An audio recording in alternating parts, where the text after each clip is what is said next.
పౌర సరఫరాల శాఖ ధాన్యం టెండర్ల వ్యవహారంలో అతిపెద్ద కుంభకోణం జరిగిందని పలుమార్లు చెప్పినా కనీసం స్పందన లేదని మాజీ మంత్రి గంగుల కమలాకర్ అన్నారు. సోమవారం ఢిల్లీకి వెళ్లి దర్యాప్తు సంస్థలకు ఎఫ్సీఐకి ఫిర్యాదు చేస్తామని బీఆర్ఎస్ నేతలు తెలిపారు.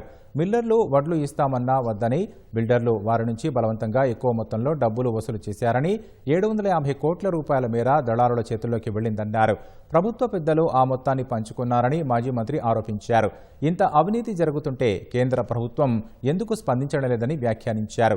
కుంభకోణంలో బీజేపీ ముఖ్య నేతల పాత్ర కూడా ఉందని ఆ పార్టీ నేతలే అనుకుంటున్నారని విమర్శించారు.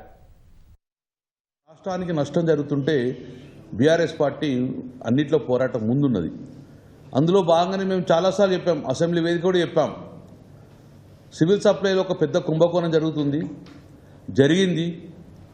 దీన్ని పట్టించుకోండి అని చెప్పి కేంద్ర ప్రభుత్వం రాష్ట్ర ప్రభుత్వానికి ఈవెన్ కోర్టుకు కూడా పోవడం జరిగింది ఈ బీఆర్ఎస్ పార్టీ ద్వారా. అంటే వాళ్ళ కళ్ళ ముందు కూడా ఇంత అవినీతి జరిగినా కూడా నిమ్మకు నీరెత్తినట్టు కూర్చున్నారు. ఈరోజు రైస్ మిల్లర్ దగ్గర ధాన్యం ఉన్నది, మేము ధాన్యాన్ని పెడతాం తీసుకోండి అంటే మాకు ధాన్యం వద్దు, ఎక్స్ట్రా డబ్బులు ఇవ్వాలని చెప్పేసి యథేచ్ఛగా వారు డిమాండ్ చేయడం, రైస్ మిల్లర్లందరూ కూడా మా దగ్గరికి రావడం, వారు మొరబెట్టుకోవడం, ఇంత అన్యాయం ఉంటుందా, మా దగ్గర ఉన్న బియ్యాన్ని వడ్లను మేము పెడతామంటే కూడా మాకు వడ్లద్దు, మాకు నగదు రూపాయలు ఇవ్వాలని చెప్పేసి అఫీషియల్గా 2007 రూపాయలు ప్రభుత్వం కట్టేది ఉంటే 2230 రూపాయలు అఫీషియల్గా వాళ్ళు వసూలు చేసిండ్రు. చరిత్రలో ఇంత పెద్ద ఎత్తున జరిగిన అవినీతి ఎక్కడ లేదు, ఇంత పెద్ద కుంభకోణం ఎక్కడ లేదు. దీన్ని మేము అసెంబ్లీ వేదికగా మేము చర్చించాం, కానీ ప్రభుత్వ స్పందన లేదు.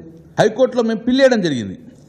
రాష్ట్ర ప్రభుత్వాన ఇంత ఖజానాకు అన్యాయం జరుగుతుంది, ఇది వేల కుండ్ల కుంభకోణం కూడా పంచుకుంటున్నారు, దీన్ని ఈ కుంభకోణం అరికట్టండి, ఈ తెలంగాణ సంపద అని చెప్పేసి మేము హైకోర్టు కూడా అప్లై చేయడం జరిగింది.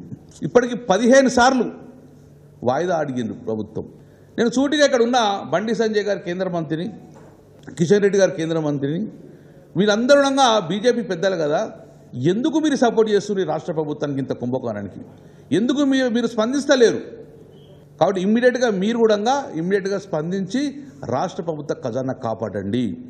డెఫినెట్గా మాకు కోర్టుల మీద నమ్మకం ఉన్నది, కేంద్ర ప్రభుత్వం మీద సిబిఐ ఈడీఐ మీద నమ్మకం ఉన్నది. వీళ్ళు మండేనే అప్రోచ్ అవుతాం. యొక్క రాష్ట్ర ఖజానాకు డబ్బులు జమ అయ్యేదాకా, ఎవరైతే అవినీతి పనులు ఉన్నారో వాళ్ళందరి మీద యాక్షన్ తీసుకునే దాకా బీఆర్ఎస్ పార్టీ పోరాడుతూనే ఉంటుంది. Thank you.